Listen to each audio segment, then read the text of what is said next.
12 skyrius. Kaip kalbėti meilės kalbomis santuokoje. Kažkas yra pasakęs, geriausias būdas, kaip mylėti savo vaikus, yra mylėti jų mamą, tėtį. Tai tiesa. Jūsų santuokos kokybė daro didelį poveikį tam, kaip jūs bendraujate su vaikais ir kaip jie priima meilę. Jeigu jūsų santuoka yra sveika, abu elgiatės vienas su kitu maloniai, pagarbiai ir padoriai. Jūs ir jūsų partneris jausitės ir elgsitės kaip partneriai, auklėdami sūnus bei dukteris. Bet jeigu esate kritiški, šiurkštus ir nemylite vienas kito, sunku tikėti, kad darniai sutartumėte auklėdami vaikus. O vaikai visada jautrus jausmams, tai jaus. Dabar tikriausiai aišku, pagrindinis emocinis elementas laimingoje ir sveikoje santuokoje yra meilė. Lygiai kaip jūsų vaikas turi emocijų rezervuarą, turite jį ir jūs. Ir jūsų sutuoktinis taip pat. Mes norime, kad mus labai mylėtų artimieji, nes tada pasaulis atrodo šviesus. Bet kai meilės rezervuaras yra tuščias, mus pradeda graužti vidinis kirminas. Mano vyras, žmona nemyli manęs ir visas pasaulis ima atrodyti tamsus. Klaidos ir netinkamas elgesys santuokoje didžiąja dalimi atsiranda dėl šitų ištuštėjusių emocinių meilės rezervuarų. Kad jaustumėtės mylimi ir sustiprintumėte tokį pat jausmą vaikams, turite ir su sutuoktiniu šnekėtis jo pagrindinę meilės kalbą. Knygą 5 vaikų meilės kalbos mes užbaigėme skyriumi apie suaugusiųjų meilės kalbas. Kaip vyras arba žmona, jūs pamatysite, kad viena iš 5 meilės kalbų byloja jums emociškai stipriau nei kitos. Kai sutuoktinis išreiškia meilę jums šita pagrindinė kalba, jūs iš tiesų jaučiatės mylimi. Jums patinka visos 5 kalbos, bet šitoji yra ypatinga. Suaugusieji, kaip ir vaikai, yra skirtingi. Retai vyro ir žmonos pagrindinė meilės kalba yra ta pati. Nemanykite, jog sutuoktinis kalbės jūsų kalba arba tą, kurią jūs išmokote iš savo tėvų. Tai dažniausiai daromos klaidos. Galbūt jūsų tėvas sakydavo, sūnau, visada dovanok moteriai gėlių. Nieko nėra svarbiau už gėles. Taigi jūs padovanojate žmonai gėlių, o jai tai visai nepadaro didelio įspūdžio. Problema yra ta, kad kalbate ne jos pagrindinė meilės kalba. Ji vertina gėles, bet kažkuri kita kalba jai pasakytų daugiau. Jeigu sutuoktiniai nekalba pagrindinę vienas kito emocijų kalba, jų meilės rezervuarai nebus pilni ir nusileidus iš įsimylėjimo emocinių aukštumų, jų skirtumai atrodys didesni ir ateis nusivylimas vienas kitu. Galbūt jie galvos apie šiltus jausmus, kuriuos patirdavo, ir stengsis susigrąžinti tą įsimylėjimo jausmą, kad vėl būtų laimingi. Tačiau jie nežino, kad tai sunku padaryti su savo sutuoktiniu nuo tada, kai gyvenimas namuose tapo nuobodus ir nenuspėjamas bei daug mažiau teikiantis pasitenkinimo. Būti įsimylėjusiam ar mylėti. Labai daug žmonių sukuria santuoką patyrę įsimylėjimą, kada meilės objektas jiems atrodo tobulas. Kol jie būna akli bet kokiems trūkumams, esate įsitikinę, kad jų meilės išgyvenimas yra unikalus ir kad jie yra pirmieji taip stipriai pamilę. Žinoma, ilgainiui jų akis atsivers ir jie nusileis ant žemės, kur pamatys kitą tokį, koks jis iš tikrųjų yra, be jokių pagražinimų. Didžioji dauguma įsimylėjimo atvejų baigėsi atvėsimu. Dauguma žmonių buvo įsimylėję galbūt keletą kartų ir prisimena tuos išgyvenimus dėkinga širdimi, kad nepadarė nieko kvaila, kol tas jausmas buvo pačiame aukščiausiame taške. Bet pernelyg daug žmonių šiandien yra apsėsti noro vėl patirti tą jausmą ir pridaro daug žalos savo šeimoms. Tai prasideda vedusiųjų meilės romanai už šeimos ribų, vaikantis tą nepagaunamą jausmą, kurį jie jautė per laikotarpį, kol draugavo, arba pirmosius mėnesius po vedybų. Bet susilpnėję jausmai nereiškia, kad meilė išblėso. Yra skirtumas tarp mylėti ir būti įsimylėjusiam. Įsimylėjimas yra laikinas pojūtis, primityvi emocinė reakcija, dažnai kone be loginio pagrindo. Tikra meilė yra visai kitokia, nes kito žmogaus poreikius ir troškimus iškelia į pirmą vietą, kad partneris tobulėtų ir klestėtų. Tikra meilė leidžia partneriui pasirinkti ar atsakyti meilę. Santuokoje mums visiems reikia žmogaus, kuris mus mylėtų. Kai taip atsitinka, galime būti laimingi priimdami meilę iš kito ir džiaugtis, kai partneris patiria mūsų pastangas jį padaryti laimingą.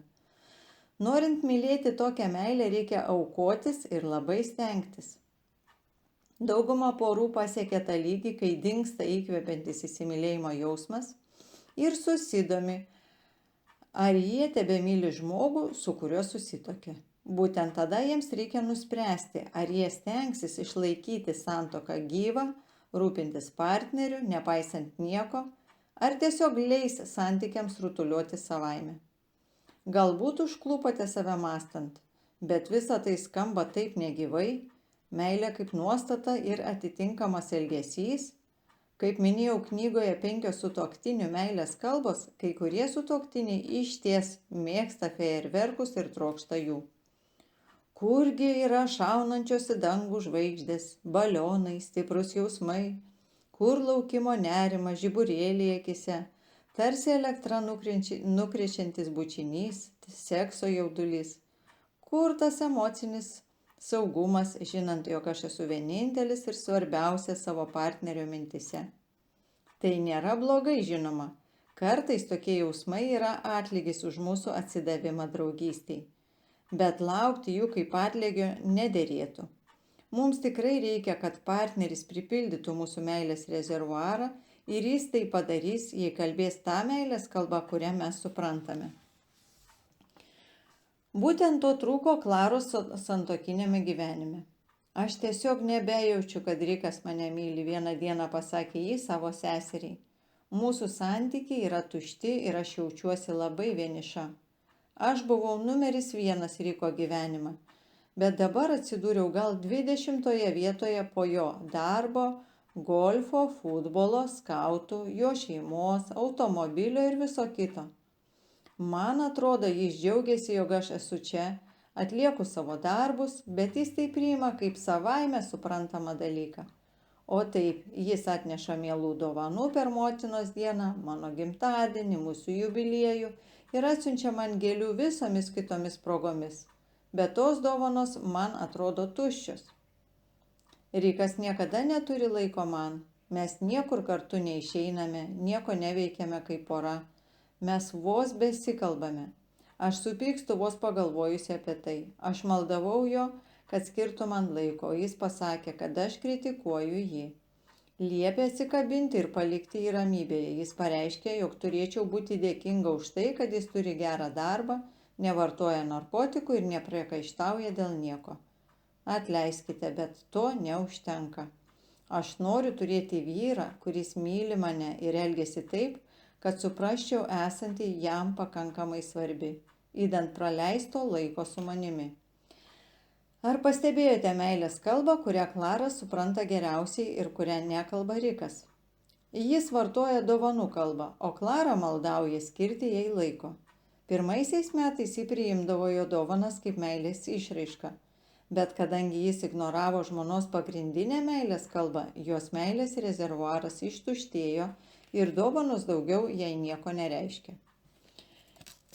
Jeigu Klara ir Rikas surastų vienas kito pagrindinę meilės kalbą ir jie išmoktų, emocinė šiluma sugrįžtų į jų santuoką.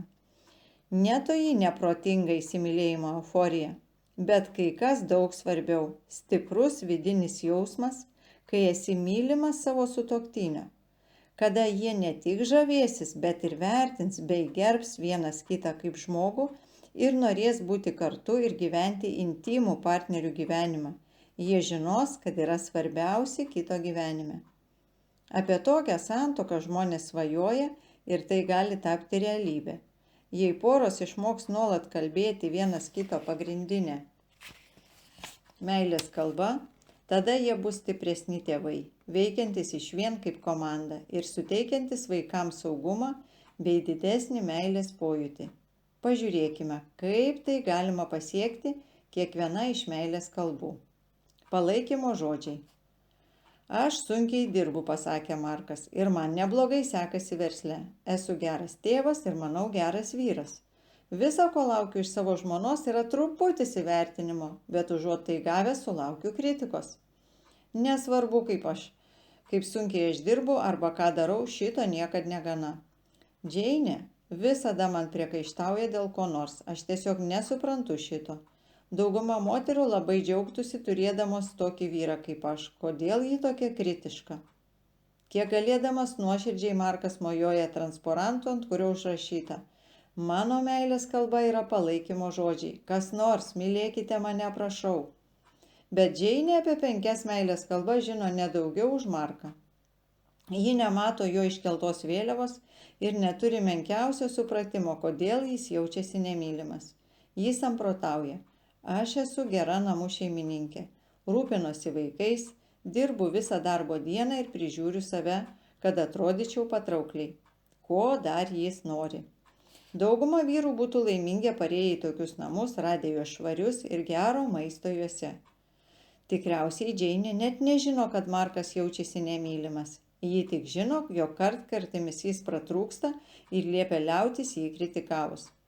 Paklaustas, Markas turbūt pripažintų, kad jam patinka geras maistas ir jis vertina švarius namus, bet tai nepatenkina jo emocinio meilės poreikio. Jo pagrindinė kalba yra palaikymo žodžiai ir negirdint tokių jo meilės rezervuaras niekada nebus pilnas. Sutuoktiniui, kurio pagrindinė meilės kalba palaikymo žodžiai, žodžiu ar raštu išreikštas įvertinimas yra tarsi lietus, krentantis ant pavasarinio sodo. Aš taip didžiuojuosi tavimi ir tuo, kaip tu įveikiai tą situaciją, Robertai. Puikus pietus, tu nusipelnei vietos tarp garsiausių virėjų. Pievelė išties atrodo gražiai. Ačiū tau už visą tą sunkų darbą. O, kaip pritrenkiačiai atrodai šį vakar. Aš ilgą laiką tau nesakiau šito, bet tikrai vertinu, kad tu visą laiką dirbi ir padedi apmokėti sąskaitas. Žinau, kartais tau būna sunku ir nuoširdžiai dėkoju už didelę tavo paramą. Aš tave labai myliu. Tu esi nuostabiausias vyras žmona pasaulyje. Palaikymo žodžius galima užrašyti bei išsakyti. Prieš susituokdami daugelis mūsų rašėme meilės laiškus ir eilėraščius. Kodėl neatgaivinus šitos meilės išraiškos formos po vedybų? Jeigu jums sunku rašyti, nupirkite atviruką ir pabraukite tuos žodžius, kurie nusako jūsų jausmus. Ir galbūt parašykite trumpą sakinį atviruko apačioje. Sakykite palaikymo žodžius kitų šeimos narių arba draugų akivaizdoje ir sulauksite papildomą atpildo. Ne tik jūsų sutuoktinis jausis mylimas, bet ir kitiems parodysite pavyzdį, kaip kalbėti palaikymo žodžius. Tegu jos motina išgirsta jūs giriant savo žmoną. Ir turbūt įsigysite gerbėją visam gyvenimui. Jeigu tokie žodžiai sakomi ar rašomi nuoširdžiai, jie be galo daug reiškia žmogui, kurio pagrindinė meilės kalba yra palaikymo žodžiai. Laikas praleistas drauge. Perskaitęs knygą 5 sutuoktinių meilės kalbos, Džinas rašė man: pirmą kartą supratau, kodėl Dorė tiek daug skundėsi man, kad mes visai neleidžiame laiko kartu. Jos pagrindinė meilės kalba buvo kartu praleistas laikas. Anksčiau aš visada kaltindavau ją dėl to, kad ji į viską žiūri negatyviai, nevertina, ką aš darau dėl jos. Esu žmogus linkęs veikti, man patinka sutvarkyti tai, kas netvarkinga ir organizuoti. Nuo pirmųjų mūsų santuokos metų aš visada plojau automobilius. Nepriekaištingai prižiūrėjau mūsų pievelę ir aplinką. Beje, dulkes siurbiau dažniausiai irgi aš. Niekada nesupratau, kodėl Dorė atrodo nevertino šito, o visada skundėsi, kad mes neleidžiame laiko drauge.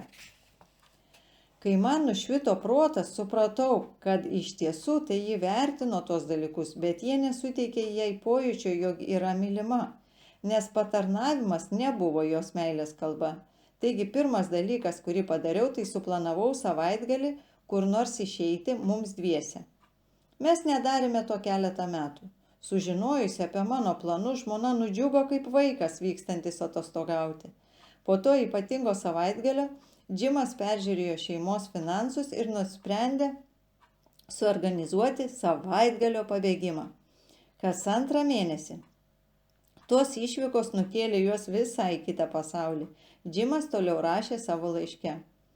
Be to pasakiau jai, kad norėčiau kas vakarą skirti 15 minučių ir pasikalbėti, kaip abu praleidome dieną. Ji pagalvojo, jog tai puiku, bet negalėjo patikėti, jog tai aš imuosi iniciatyvos. Po pirmojo mūsų bendro savaitgalio Dorės požiūris absoliučiai pasikeitė. Ji labai pozityvi, šypsosi, jos akise net šmėkščiojo liepsnelės. Ji reiškia dėkingumą už visą, ką aš sutvarkau namuose, nebėra kritiška. Taip, mano pagrindinė meilės kalba yra palaikymo žodžiai. Mes dar nesijautėme taip gerai ištisus metus. Tik apgailestaujame, kad nežinojome apie 5 meilės kalbas savo vedybinio gyvenimo pradžioje. Doris ir Džimo patirtis tokia panaši į tūkstančių kitų porų išgyvenimus, kai jie aptinka vienas kito pagrindinę meilės kalbą. Kaip Džimas mes turime išmokti savo sutuoktinio pagrindinę meilės kalbą ir išmokti ją kalbėti nuolat. Jeigu darysite tai, ir kitos 4 kalbos bus reikšmingesnės, nes sutuoktinio meilės rezervuaras bus palaikomas pilnas. Dovanos. Visose žmonių kultūrose dovanų davimas siejamas su vyru ir žmonos meilės išraiška. Tai paprastai prasideda iki vedybų, arba kol 2 žmonės draugauja, kaip yra vakarietiškose kultūrose, arba kol ruošiamasi vedyboms. Vakaruose dovanų davimas labiau buvo pabrėžiamas vyrams, o ne moterims, bet dovanų gavimas gali būti ir vyrų pagrindinė meilės kalba. Daugelis jų pripažino, kad žmonai grįžus namo ir rodant, kokius drabužius jį nusipirko savo, kyla mintis. Įdomu, ar jį kada nors pagalvoja, jog reikėtų man nupirkti marškinius, kaklaraištį arba kojines. Ar apsipirkdama jie apskritai pagalvoja apie mane? Sutuoktiniams, kurių pagrindinė meilės kalba yra dovanų gavimas, dovana byloja. Jis galvoja apie mane, arba žiūrėk, ką ji nupirko man.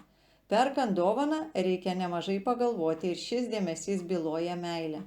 Mes netgi taip sakome, svarbiausia pati mintis, tačiau ne mintis likusi galvoje yra svarbi.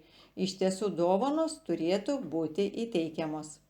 Galbūt jūs dvejojate, ką padovanoti, tuomet paieškokite, kas jums padėtų.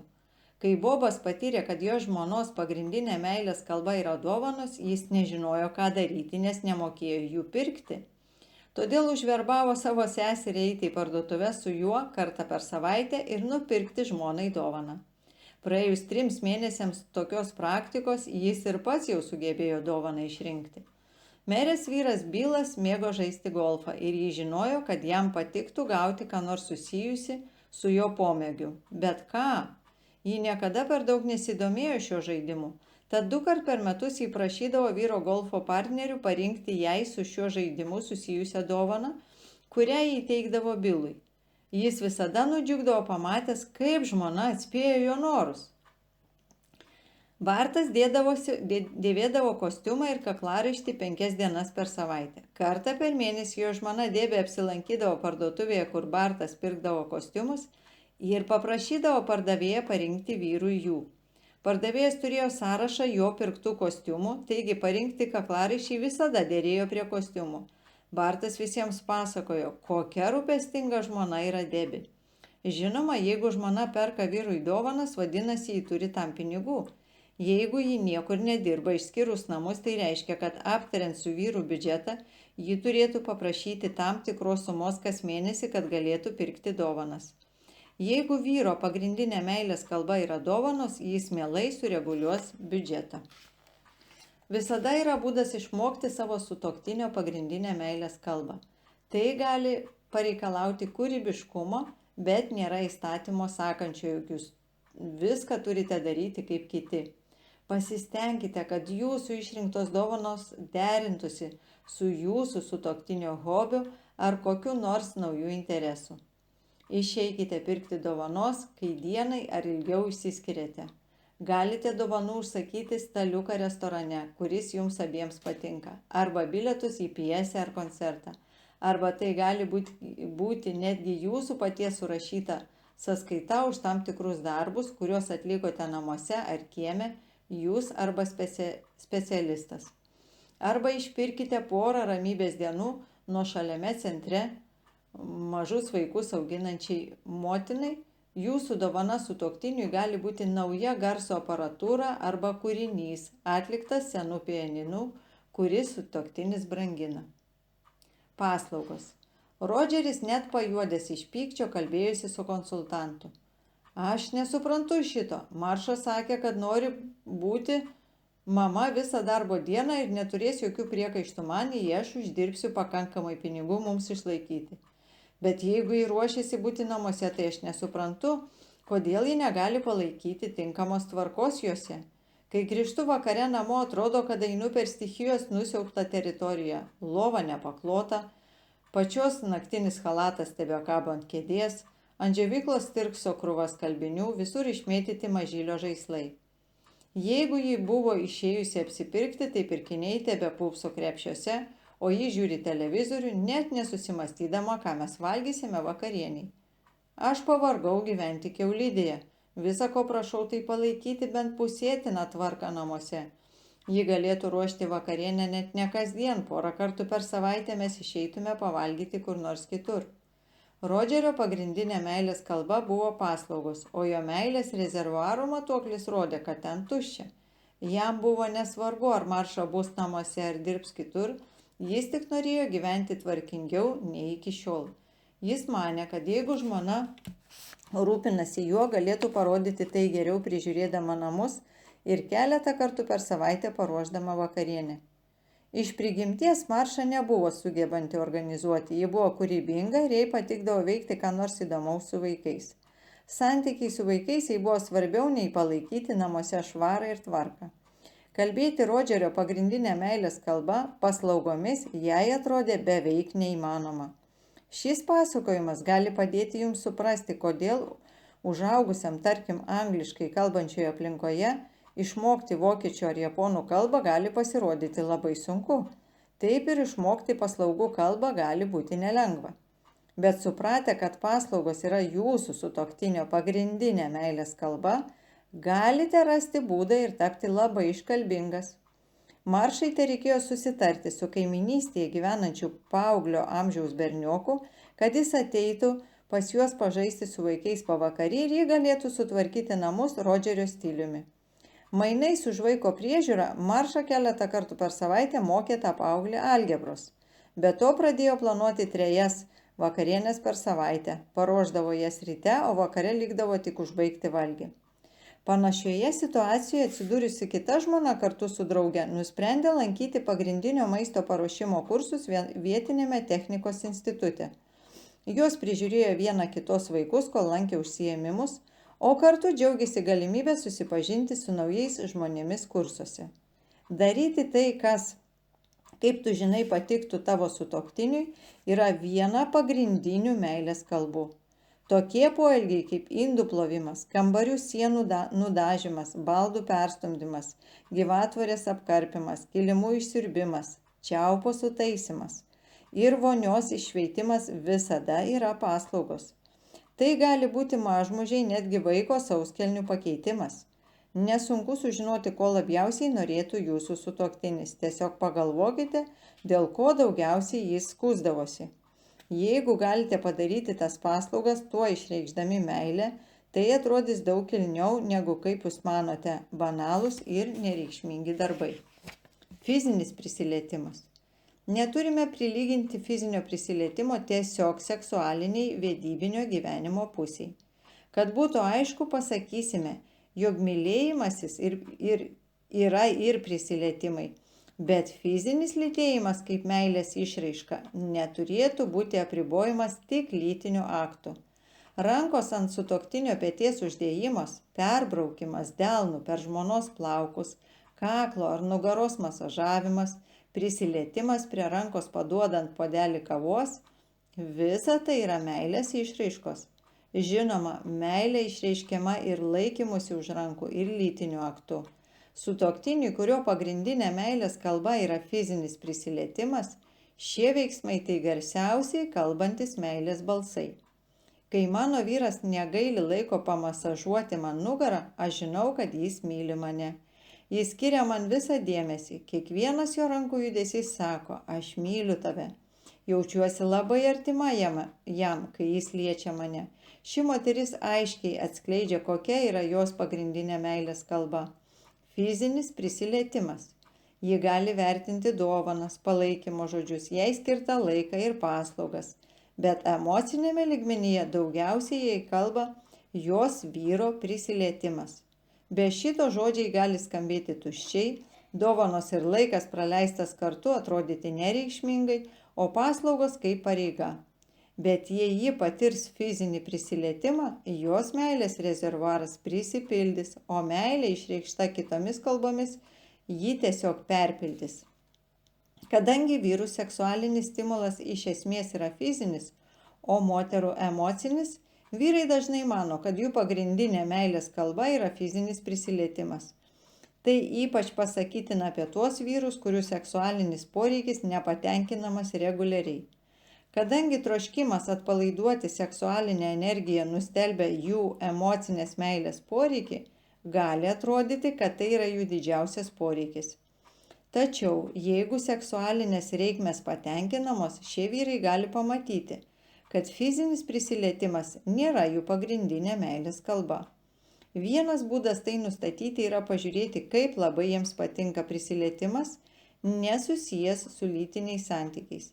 Jeigu jis neužima aukščiausios pozicijos jų sąraše, tikriausiai fizinis prisilietimas nėra jų pagrindinė kalba. Atraskite savo sutuoktinio meilės kalbą ir ją kalbėkite. Galbūt jūs klausite, ar tai išties veikia? Ar tai pakeis mūsų santuoką? Geriausias būdas sužinoti yra išbandyti.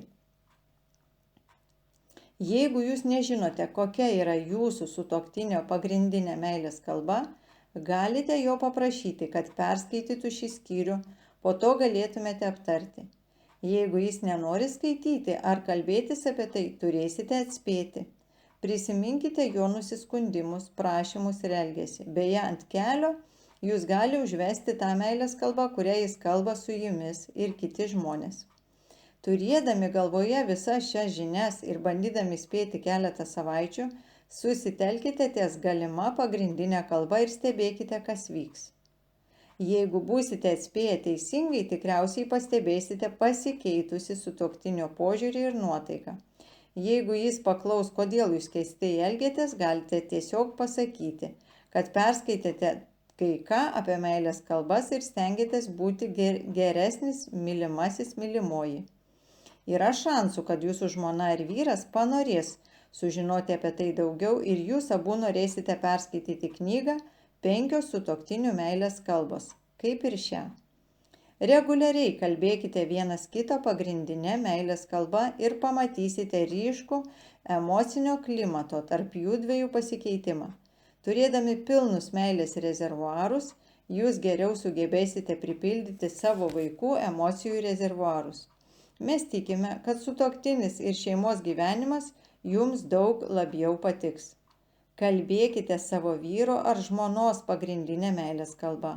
Kalbėkite savo vaikų meilės kalbą. Kai pamatysite, kad tai duoda pokyčių, pasidalykite šios knygos turiniu su tolimesniais giminaičiais ar draugais. Šeima prie šeimos ir mes sukursime labiau mylinčią visuomenę. Tai, ką darysime iš meilės savo šeimai, pakeis ir pačią tautą. Epilogas. Galimybės. Mes žinome, kad jums atpažinus pagrindinę savo vaiko meilės kalbą ir pradėjus ją kalbėti, rezultatas bus stipresni šeimos ryšiai ir abipusė nauda jums bei vaikui.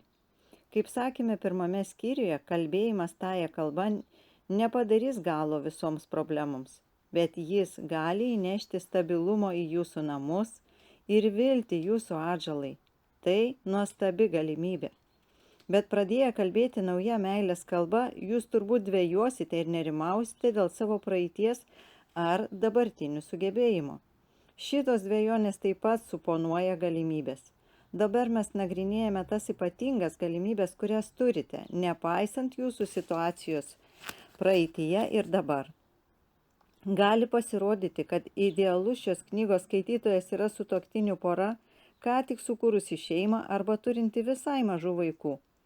Tačiau mes žinome, kad jog kai kurie mūsų skaitytojai turi vyresnius ar net suaugusius vaikus. Galbūt jūs apgailestaujate. O, kad aš būčiau perskaitę šią knygą anksčiau. Dabar jau per vėlu. Daugelis tėvų peržvelgia, kaip praeiti auklėjo vaikus ir suvokia, kad nelabai gerai patenkino jų emocinius poreikius. Dabar tie vaikai tikriausiai jau suaugę ir turi savo šeimas. Jeigu jūs esate vienas iš tų apgailestaujančių tėvų, tikriausiai žiūrite į praeitį ir klausite, kodėl viskas buvo blogai. Galbūt darbas atitraukdavo jūs nuo šeimos tais svarbiais metais, kai auklėjate vaikus. O galbūt tai jūsų paties nerami vaikystė, neleidusi jums pasiruošti būti tėvu ar motina. Gal visą laiką jūs gyvenote su tuščiu meilės rezervuaru, todėl taip ir neišmokote kalbėti meilę savo vaikams. Net jeigu daug ko išmokote per tuos metus, turbūt padarėte išvadą, kas buvo, tas buvo ir nieko nebepakeisi. Norėtume pasiūlyti kitokią galimybę, tai, kas galėjo būti dar prieš akį. Yra dar visi šansai. Žmonių santykiai nuostabūs tuo, kad jie nėra statiški. Visada yra galimybė padaryti juos geresnius. Kuriant artimesnius santykius su savo paaugliu ar suaugusiu vaiku, gali prireikti nugriauti sienas ir statyti tiltus. Tai labai sunkus darbas, bet teikiantis atpildą. Galbūt laikas prisipažinti vaikams tai, ką jau pripažinote savo, kad jums nelabai pasisekė perduoti meilę emocinėme lygyje. Jeigu vaikai dar gyvena su jumis ar kur nors netoliese, galite pasikalbėti su juos atvirai. Žiūrėkite jiems į akis ir paprašykite atleidimo. Arba gal turėsite parašyti apie tai laiške, nuoširdžiai atsiprašyti ir išreikšti viltį, kad santykiai pagerės. Jūs negalite pakeisti praeities, bet galite sukurti kitokią ateitį. Turbūt jūs ne tik prastai perteikdavote meilę vaikams, bet tiesą sakant, žalojote juos emociškai, fiziškai arba seksualiai. Gal darant šios nusikaltimus jūsų palydovai buvo alkoholis ir kitos svaiginamosios medžiagos. O galbūt jūsų paties nebrandumas padėjo jūsų pykčiui susirasti aukų. Kad ir kaip jums nepasisekė. Niekada ne per vėlų griauti sienas. Niekada nepastatysite tiltų nesugriovę sienų. Jeigu ir toliau žalojate savo vaikus, jums greičiausiai prireiks patyrusio konsultanto, kuris padės atsikratyti šio destruktyvaus elgesio. Pozityviausias būdas susidoroti su praeities klaidom yra išpažinti jas ir prašyti atleidimo. Panaikinti savo blogus darbus jūs galite nedaugiau nei sunaikinti jų padarinius. Bet jūs galite patirti emocinį ir dvasinį apsivalymą per išpažinimą ir galimą atleidimą. Ar jūsų vaikai jums atleis ar ne, bet faktas, kad pakankamai subrendote, jog pripažintumėte savo klaidas, žadins jų didesnę pagarbą jums. Ilgainiui galbūt jie atsilieps į jūsų norą tiesti tiltus. Kas žino, gal išauš ta diena, kai vaikai suteiks jums privilegiją artimiau bendrauti su jais ir jų vaikais. Net jei nebuvote toks tėvas, kokiu norėjote būti, dabar galite pradėti mylėti vaikus taip, kad jie išties jausis branginami. O kadangi jie turi savo vaikų, tai jūs darysite įtaką kitai kartai savo šeimoje, tiems mažiesiems, kurie dabar turės geresnę galimybę patirti besąlygišką meilę per visas savo gyvenimo dienas. Turėdami pilnus meilės rezervuarus, jūsų vaikaičiai bus imlesni ir aktyvesni intelekto, socialinių, dvasinių ir bendravimo aspektais. Kai vaikai jaučiasi nuoširdžiai mylimi, visas jų pasaulis būna šviesesnis. Jų vidinis žmogus jaučiasi daug saugesnis ir jie turi daugiau galimybių išplėtoti savo potencialą žmonių gerovai. Aš, Garis, svajoju apie tą dieną, kai visi vaikai galės augti namuose, pilnuose meilės ir saugumo, kur jų stiprėjančios jėgos bus nukreipiamos mokymuisi ir tarnavimui, o ne troškimui ir ieškojimui tos meilės, kurios negavo. Mano troškimas, kad ši knyga padėtų šitai svajoniai tapti realybę daugeliui vaikų. Garis paminėjo emocinio ir dvasinio apsivalymo galimybę per atleidimą. Aš, Rosas, raginu jūs prisiminti dvasinę tėvystės dimensiją. Didžiausias padrąsinimo šaltinis, kurį aš atradau pats būdamas tėvu, yra Dievo pažadai. Mano žmona pat ir aš turėjome pereiti daug sudėtingų tiltų, įskaitant ir aiškiai atsilikusio vystimosi dukros gimimą. Ir galime jūs užtikrinti, kad Dievas visada šalia, pasiruošęs padėti ir pagerbti kiekvieną savo nuostabų pažadą. Mano mėgstamiausi pažadai tėvams yra 30 psalmėje. Buvau jaunas ir pasenau, tačiau nemačiau, kad teisusis būtų užmirštas ir jo vaikai elgetautų. Visada jis pasigaili ir skolina, jo vaikai yra palaiminti. Kitame Biblijos vertime pastaroji eilutė išversta taip. O jo vaikai yra tikra palaima. Aš laikausi šių dviejų švento rašto eilučių daug metų ir išbandžiau šios pažadus nesuskaičiuojama daugybę kartų. Niekada nemačiau teisiojo palikto likimo valiai. Mačiau teisiojo vaikus palaimintus ir tampančius palaimą. Matydamas, kaip užaugo ir subrendo mano vaikai, tapau padrąsintas ne tik to, kad Dievas laikosi savo pažadų ir laimina mano vaikus, bet ir to, kad aš iš tiesų esu jo vaikas.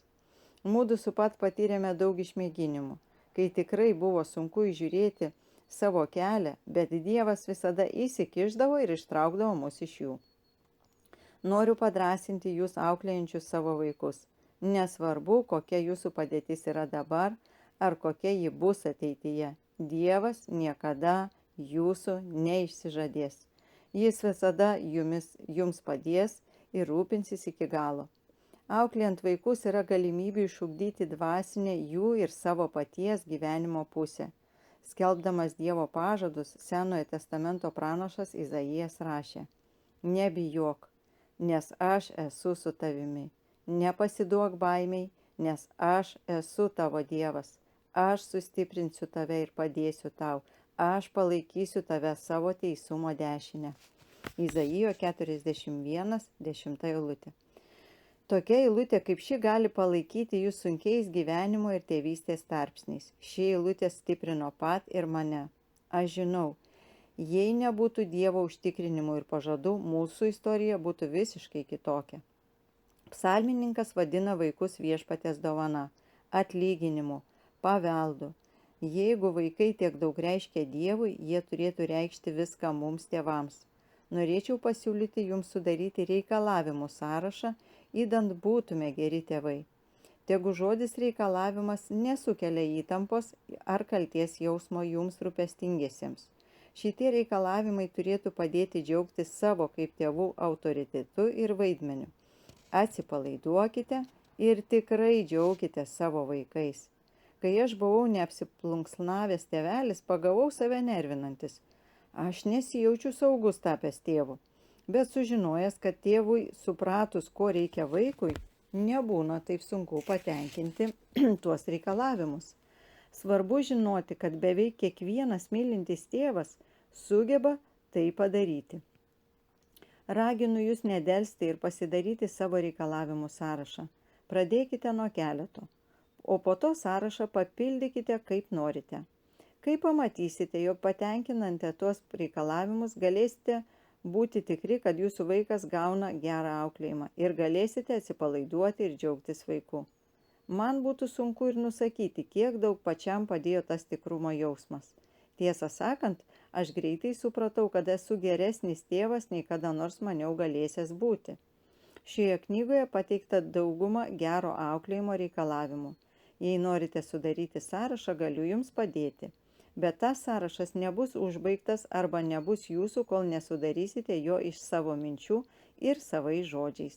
Štai mano asmeninis sąrašas, mano paties reikalavimai, kad būčiau geras tėvas. 1. palaikyti savo vaiko emocijų rezervuarą pilną meilės, kalbėti 5 meilės kalbomis. Antras. Naudoti pačius pozityviausius būdus, kuriais aš galiu kontroliuoti vaiko elgesį. Prašymus, švelnų fizinį manipuliavimą, paliepimus, nuobaudas ir elgesio modifikavimą. Trečias. Su meile drausminti savo vaiką, paklausti savęs, ko reikia šitam vaikui, o tada logiškai pasielgti. Ketvirtas. Padaryti viską, kad suvaldyčiau savo paties pyktį tinkamai ir neišliečiau jo ant savo vaiko. Būti maloniam, bet tvirtam. Penktas. Dėti visas pastangas, kad išmokyčiau vaiką susidoroti su pykčiu brandžiais būdais. Tikslą pasiekti per 16,5 metų. Tikiuosi, jog netrukus ir jūs sudarysite savo reikalavimų sąrašą. Kai suvoksite, kad sugebate padaryti tai, ką užrašėte savo sąraše, galėsite atsipalaiduoti ir džiaugtis savo vaikais, o jie bus vis saugesni visomis prasmėmis. Veiksmų planas 5 vaikų meilės kalboms. Šis veiksmų planas sudarytas iš projektų ir pratimų, kurie padės jums kalbėti visomis 5 meilės kalbomis su savo vaikais. Jame yra ir klausimai padėsiantys jums peržvelgti ir pritaikyti pagrindinės knygos idėjas. Rekomenduojame naudotis šiuo planu asmeniškai, o idealiu būdu, jei tai darytumėte kartu su savo sutuoktiniu. Veiksmų planas tinka diskusijoms grupėje ar mažoje klasėje, nes mes įtraukėme skirsnį pavadintą diskusijoms grupėje, kad paragintume tokį dialogą su kitais tėvais. Kaip ir mokymasis atpažinti ir kalbėti savo vaiko pagrindinę meilės kalbą, taip ir kaip kurie iš šių užsiėmimų užims laiko. Bet verta dėti pastangas, norint parodyti meilę savo vaikams ir padėti jiems tapti atsakingai suaugusiais žmonėmis. Pirmas skyrius. Meilė yra pamatas. Prisiminkite atvejų, kai arba stipriai jautėte meilę savo vaikui arba ją išreiškėte. Ar daugumoje šiuo atveju jūsų meilė buvo susijusi su vaiko kaip žmogaus vertinimu ar kokiais nors jo laimėjimais, gerais bruožais, kitaip tariant, ar jūs linkęs mylėti su išlygomis ar besąlygiškai. Antras. Kokiomis aplinkybėmis pastaruoju metu jūs sulaikėte meilę savo vaikui? Ar dažnai tai buvo susiję su nepateisintais lūkesčiais? Jeigu taip, raskite būdą susijęti besąlygišką meilę su derama disciplina. Trečia. Vertinant 10-tainę skalę, koks yra vidutinis jūsų vaiko meilės rezervuaro tūris? Pagalvokite, ką jūs galėjote įvairiausiais būdais duoti savo vaikui, kad tas tūris galėtų padidėtų. Visą kitą savaitę kasdien sutelkite dėmesį ties 3 būdais, kaip galėtumėte pakelti meilės lygį tame rezervuare. 4. Prisiminkite savo paties malonias akimirkas, kai buvote vaikas. Kaip jūsų tėvai pripildydavo jūsų meilės rezervuarą, meilės, kad ugdytų jūsų savigarbą. Kokių gerų prisiminimų turi jūsų vaikai ir kaip tai susiję su besąlygiška meile. 5. Dar kartą peržvelkite 7 vaikų elgesio požymius, kuris iš jų yra naujas dalykas jums, kurį požymį jums sunkiausia pakęsti, kurią savybę jums reikia išstudijuoti ir malšinti daugiausia. Diskusija grupiai. Sąlygiška meilė vaikui gali pastumėti jį link nesaugumo jausmo, nerimo, žemos savigarbos ir pykčio. Kaip aiškiai jūsų vaikas parodo minėtus požymius. Tegu grupės nariai papasakoja apie atvejus, kai jų meilė buvo sąlygiška. Jie turėtų siūlyti, kaip mylėti vaikus besąlygiškai. Antras skyrius – meilės kalba numeris 1 – fizinis prisilietimas. 1. Kaip jūsų šeimoje buvo žiūrima į fizinį prisilietimą? Ar tėvai jūs apkabindavo, pabučiuodavo, ar kaip kitai fiziniais ženklais parodydavo savo meilę? Kokį poveikį tai padarė jums, kai šiandien esate subrendęs žmogus? 2. Remdamiesi šios skyriaus pastabomis, konstatuokite, ar jūs pakankamai dažnai naudojate fizinį kontaktą su vaikais, esant tinkamoms aplinkybėms, kodėl taip arba kodėl ne. Trečia, kokie yra neįprasti ženklai išreiškiantys fizinio prisilietimo troškimą. Kaip gali toks neįprastas fizinis kontaktas kaip imtynės patenkinti emocinius poreikius? Kur yra riba, kai fizinis prisilietimas kiekvienam vaikui gali būti žalingas ar pernelyg pabrėžtas? Ketvirta, aptarkite būdus, kaip panaudoti silpno veikimo fizinio prisilietimo formas, išskyrus normalų apkabinimą ir bučinius, kurių reikia jūsų vaikams. Numatykite aplinkybės, kuriomis galima panaudoti kitas lytėjimo formas. Penkta, visą ateinančią savaitę dažniau fiziškai lieskite savo vaikus, bet darykite tai atitinkamai kiekvieno vaiko amžiui ir unikaliai asmenybei. Stebėkite, koks bus poveikis ir vaikų reakcija. Diskusija grupiai. Pamastykite apie tai, ar fizinis prisilietimas galėtų būti kurio nors iš jūsų vaikų pagrindinė meilės kalba. Jeigu taip, paaiškinkite, kodėl padarėte tokią išvadą. Tegu grupės nariai papasakoja apie savo vaikystės patirtį susijusią su fiziniu prisilietimu, gerą ir blogą. Ko galima pasimokyti iš šios patirties? Trečias skyrius – meilės kalba numeris 2 – palaikymo žodžiai. Pirma. Kaip tam tikri konkretūs teiginiai pasakyti jums vaikystėje tapo išsipildžiusiamis pranašystėmis. Išsianalizuokite, kaip jums suaugusiam žmogui padarė poveikį tiek geri, tiek blogi žodžiai, nepaisant ar jie buvo teisingi. Antra. Dabar padarykite tą patį savo vaikams. Pasirinkite vieną gerą ir vieną blogą teiginį, paveikusi jų elgesį gerai arba blogai. Tada pasiveskite vaiką į šalį ir dar kartą patvirtinkite kitą teigiamą sakinį, tuo atmesdamas neigiamus žodžius. Trečia, dažnai mes jaučiame meilę savo vaikams ir manome, kad jie tai supranta. Tačiau, kadangi jie mąsto konkrečiai, gali visiškai to nesuprasti. Kitą savaitę aiškiai, kiek įmanoma, kelis kartus parodykite meilę savo vaikams. Savaitės gale paklauskite, ar jie geriau supranta jūsų meilę. Ketvirta. Kasdieninėme gyvenime žodžiais išsakoma meilė visada priimtina, bet ją reikia palydėti ypatingais žodžiais. Nusiveskite kiekvieną iš savo vaikų ten, kur jam patinka būti. Ir tinkamu momentu pasakykite jam, dėl ko jį mylite. Stenkitės pagrįsti savo teiginius pabrėždami, kas vaikas jums yra, o ne ką jis sugeba. Penkta. Padrąsinantys žodžiai gali būti svarbi meilės išraiška, kai jūs pati kas nors padrąsina įvairiais būdais.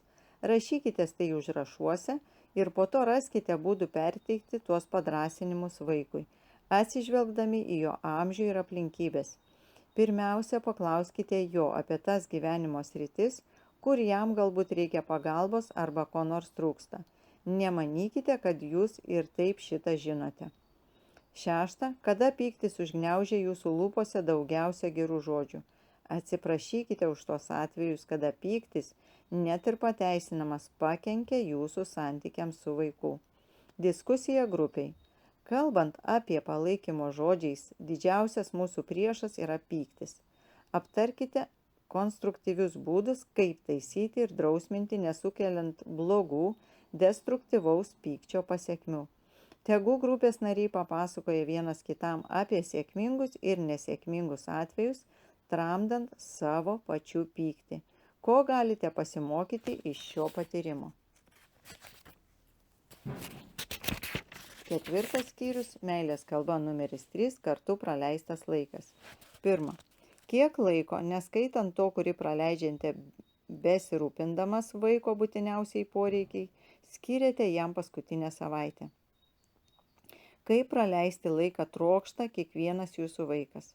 Paklauskite kiekvieno, ką jiems labiausiai patinka veikti su jumis ir kodėl jiems tai reikšminga.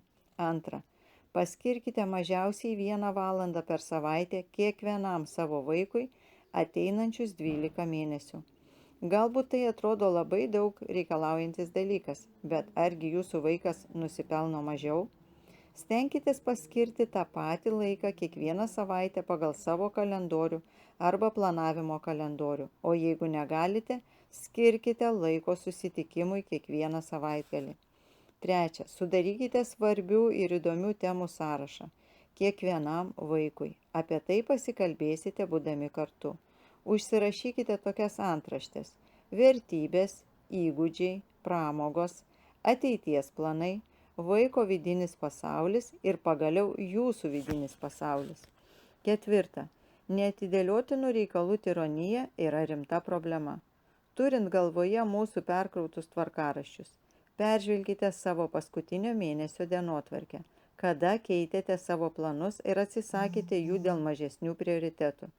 Kiek iššvaistyto arba atiduoto netokiems svarbiems dalykams laiko galėjote praleisti su vaikais. 5. Kaip galėtumėte laiką skiriamą kasdieniniams ir savaitės darbams ar pareigoms panaudoti kaip pamokas vaikui? Ar padėsite vaikui geriau atlikti užduotį, kalbėdami apie linksmus ir įdomius dalykus? Diskusija grupiai. Geriausiai mes atliekame savo tėvų pareigas tada, kai leidžiame laiką su savo vaikais. Pasidalykite keletų puikių prisiminimų apie artimą bendravimą, mokymąsi ir linksmybės. Pasvarstykite apie ateitį, nes vaikai bus su jumis tik nedidelę laiko atkarpą. Suplanuokite bent vieną ypatingą įvykį kitais metais. Tegu grupė pasidalyja savo patirtimi, kaip skyrė laiko savo vaikams.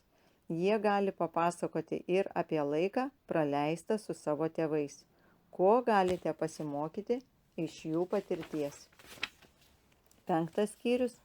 Meilės kalba numeris 4. Dovanos. 1. Visi mes vertiname dovanas dėl skirtingų priežasčių. Dėl naudingumo, dėl to, kad jos byloja, jog apie mus galvota ir mumis rūpintasi, arba net dėl kainos. Kokios dovanos jūsų gyvenime išlaikė laiko bandymus ir kodėl? Ką tai sako jums apie jūs patį? 2. Kaip dovanų vaidmuo jūsų paties gyvenime veikia nusiteikimą duoti savo vaikams? Ar jūsų požiūris į dovanų tikslą skiriasi ar sutampa su tuo nusiteikimu? Pasikalbėkite su kiekvienu vaiku apie dovanų davimą ir gavimą ir pasistengkite geriau suprasti šito privalumus arba žalą. 3. Prisiminkite tuos atvejus, kai galbūt davėte dovaną neaiškiais sumetimais arba dėl neteisingai suprastų vertybių. Ar būta atveju, kai jūsų dovana buvo užuomina apie atsidėkojimą tuo pačiu, kyšis ar netgi materializmo arba asmeninio teisumo išraiška. Nuspręskite ateityje dovanoti ką nors su meile ir be jokių užuominų. 4. Ištyrinėkite žaislus, kuriuos nupirkote savo vaikams. Paaugliams, laisvalaikio bei atsipalaidavimo priemonės, nustatykite, kurie iš jų atitinka šias kategorijas. Žaislai, kurie pravertė geram ir sveikam tikslui kaip priešybė kultūrinėms ar bendramžių nuostatoms. Žaislai, kurie išnyko kaip šešėlis arba greitai besikeičianti mada. Žaislai, kuriuos jūs kaip tėvai padėjote sukurti arba naudoti. 5. Per ateinantį mėnesį įteikite kiekvienam savo vaikui dovaną, nesusijusią su jokia specialia proga. Tada nustatykite, ar dovanos yra pagrindinė vaiko meilės kalba. Stebėdama šias reakcijas, 1. Ypač atkreipia dėmesį į dovanos įpakavimą, 2. Ypatingą svarbą teikia dovaną lydintiems žodžiams bei aplinkybėms, 3. Padeda dovaną į ypatingą vietą arba ypač ją rūpinasi, 4. Kalba jums arba jūsų sutuoktiniui, kokia svarbi ši dovana. Diskusija grupiai. Aptarkite būdus, kuriais galėtumėte mokyti savo vaikus žvelgti į gyvenimą kaip į dovaną. Nesvarbu, kiek buvo duota jums, aptarkite, kaip patys galite duoti savo vaikams, kad perteiktumėte besąlygiško davimo kitiems dvasią. Nesitikint ką nors gauti už tai. Kokios yra didžiausios dovanos, neskaitant paties gyvenimo, kuriomis galima dalyti su vaikais ir kurios yra gaunamos veltui, bet labai vertingos. 6. skyrius. Meilės kalba numeris 5. Paslaugos. 1. Geriausiai sekasi patarnauti tiems tėvams, kurių tiek fizinis, tiek emocinis gyvenimas yra subalansuotas. Nustatykite 3 sritis, kur galbūt reikia jūsų dėmesio, kad grįžtų pusiausvyrą į jūsų paties gyvenimą. Kokių žingsnių imsitės dėl to? Antra, ar jūsų tarnavimas kiekvienam iš savo vaikų atitinka jo amžių? Peržvelkite visą, ką darote dėl jų. Ar vaikas daugiau išmoktų arba taptų atsakingesnis, jeigu tuos darbus nuveiktų pats?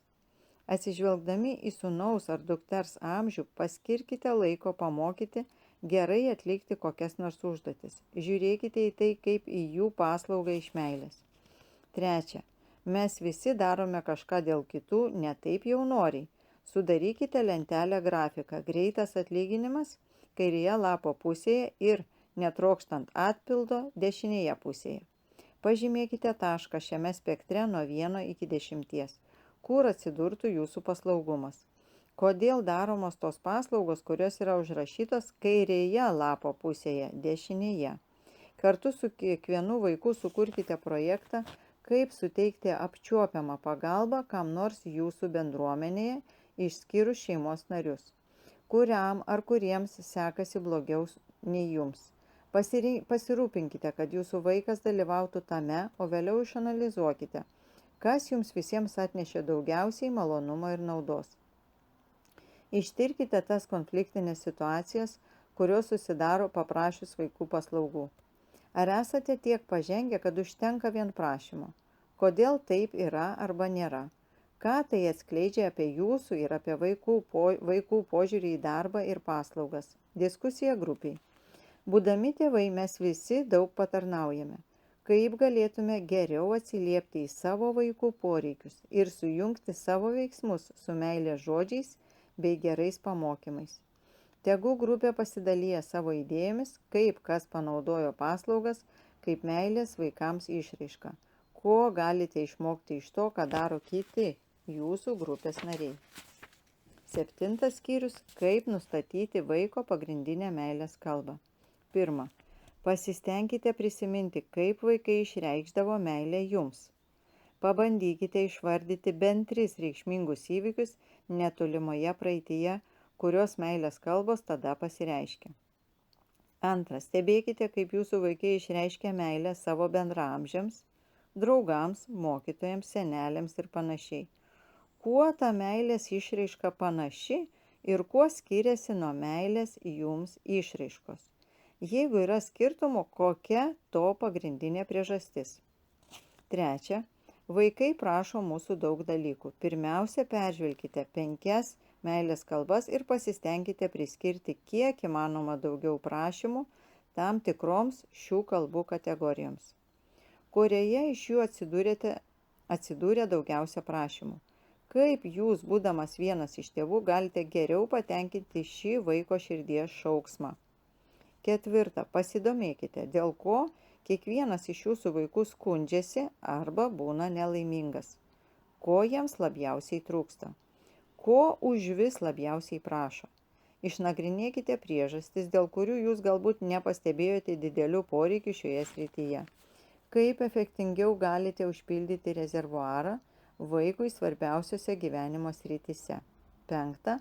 Keletą ateinančių mėnesių leiskite vaikui pasirinkti vieną iš 2 dalykų 5 meilės kalbomis.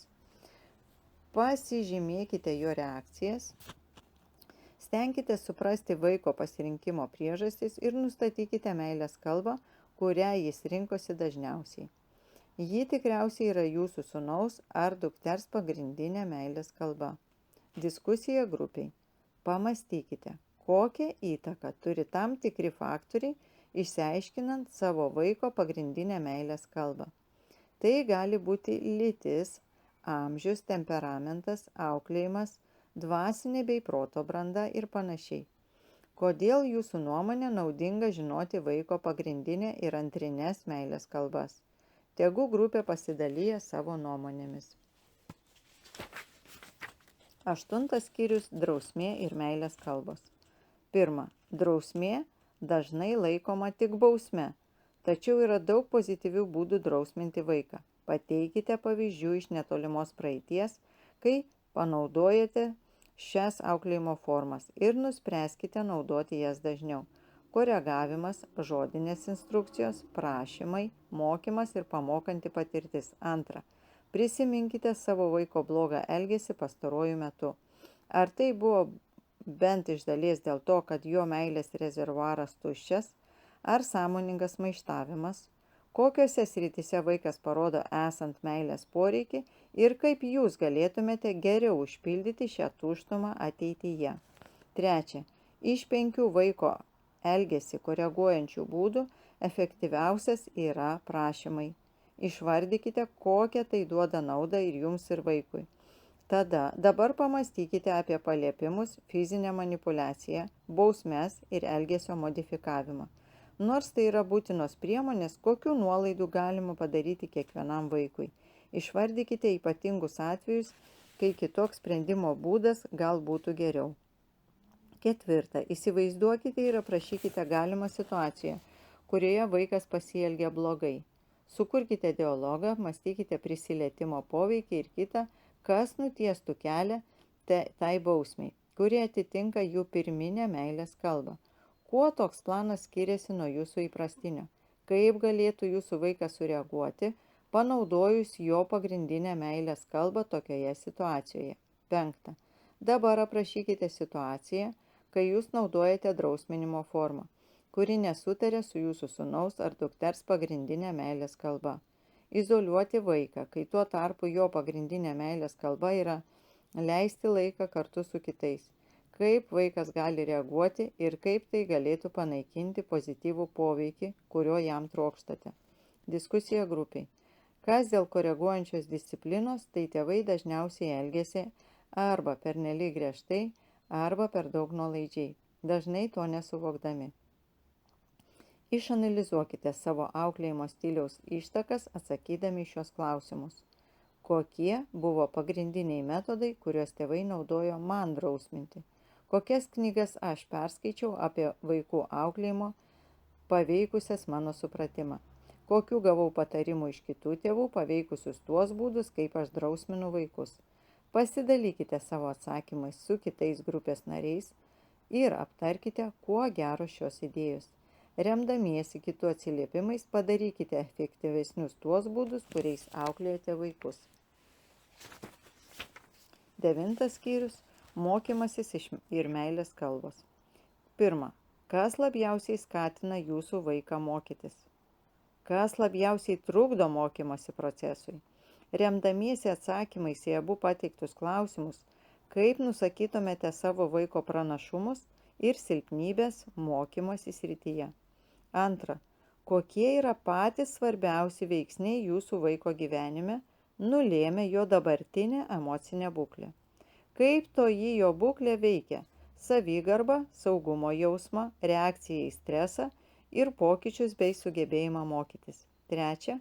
Kaip bendravimo su vaiku kokybė veikia jo pasitikėjimą ir saugumo jausmą, kurie savo ruožtu veikia jo motyvaciją mokytis? Kaip jūsų pabrėžiama pažymių svarba padeda arba trukdo mokytis? Kokių minčių radote šiame skyriuje, padėsiančių daugiau paskatinti vaiką kitą trimestrą? 4. Paklauskite vaiko, ko jis norėtų išmokti. Sudarykite visų sūnaus ar dukters pomėgių sąrašą ir planuokite, kaip galėtumėte juos paskatinti, panaudodami tam tikrą pamokančią patirtį. 5. Kur jūs galbūt prisiimate per daug atsakomybės dėl vaiko mokymosi, o kur per mažai? Kaip galite jį padrąsinti ir tuo pačiu metu leisti pajusti atsakomybę dėl namų darbų, testų ir panašiai. Sudarykite planą, padedantį ir padrąsinantį vaiką, neužsikraunant savo jo atsakomybės naštos. Diskusija grupiai.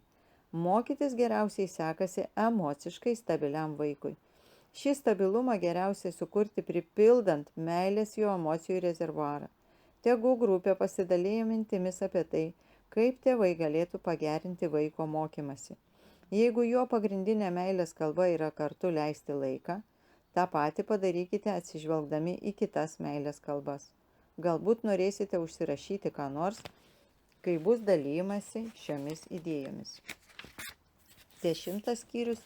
Pyktis ir meilė. 1. Prisiminkite teisingą priežastį, kuri privertė jūs supykti ir paskatino imtis veiksmų. Kaip jums pavyko tinkamai perteikti šią emociją ir panaudoti jį teigiamam rezultatui pasiekti? Kuo tai skiriasi nuo destruktyvaus ir savanaudiško pykčio? Antra. Pykčio suvaldymo požiūriu, kaip jūs apibūdintumėte save? Kaip tai veikia kiekvieną jūsų vaiką, turint galvoje jo paties pyktį? Kaip galėtumėte pagerinti ir šios emocijos kontrolę ir vaiko auklėjimą tuo pačiu būdu? Ar jūs manote, kad jums vis dėlto nepasisekė išmokyti savo vaikų suvaldyti pyktį? Trečia, skalėje nuo 1 iki 10 įvertinkite savo sūnaus ar dukters charakterio vientisumą šiose srityse. Sąžiningumas, pažadų teisėjimas ir asmeninė atsakomybė. Dabar pasižiūrėkite į pykčio išraiškas arba jų nebuvimą ir kaip tai susiję su šiomis sritimis. Paimkite žemiausią balą ir aptarkite su sutuoktiniu, kaip padedant vaikui suvaldyti pyktį galima pagerinti jo elgesį. Ketvirta, padarykite ką nors gražaus savo vaikui arba linksmai praleiskite drauge laiką, o tada pasakykite jam, kad čia toks bandymas ir paraginkite išsakyti viską, dėl ko jis piktas, liūdnas, nusiminęs arba nusivylęs. Leiskite jam kalbėti kiek įmanoma karščiau ir nuoširdžiau, vartojant stiprius posakius ir išreiškiant jausmus. Pažadėkite, jog kartu rasite sprendimą. Diskusija grupiai. Aptarkite būdus, kaip elgtis su vaiku tada, kai jūs nesutarėte. Kaip galite labiau mylėti bei suprasti ir tuo pat metu išlaikyti savo kaip tėvų autoritetą. Numatykite strategiją, kaip atidžiai išklausyti, tinkamai vertinti savo sprendimus ir rūpestingai juos paaiškinti.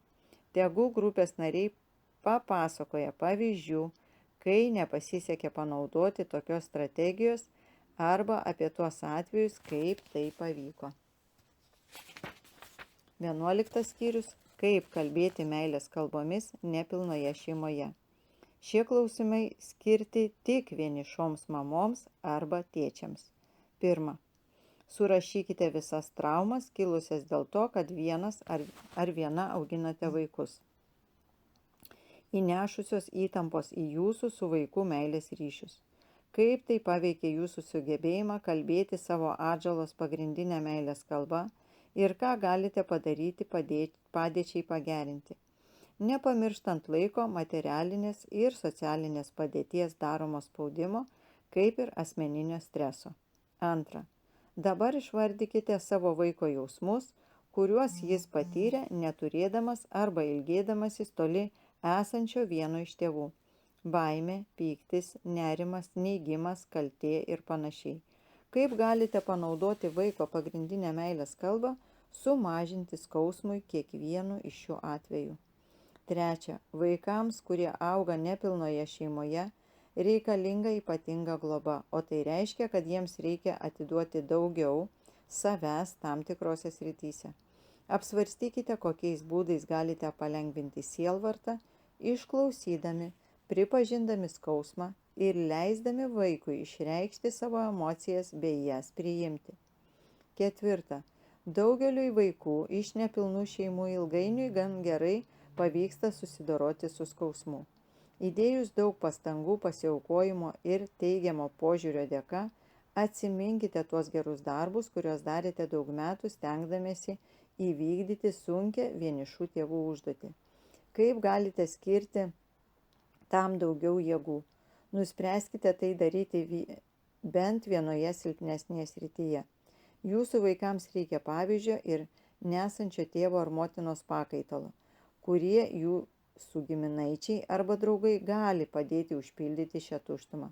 Kokius šios skyriaus pasiūlymus galite panaudoti, kad įtrauktumėte suaugusiuosius galinčius daryti teigiamą poveikį jūsų vaikų gyvenime. Diskusija grupiai.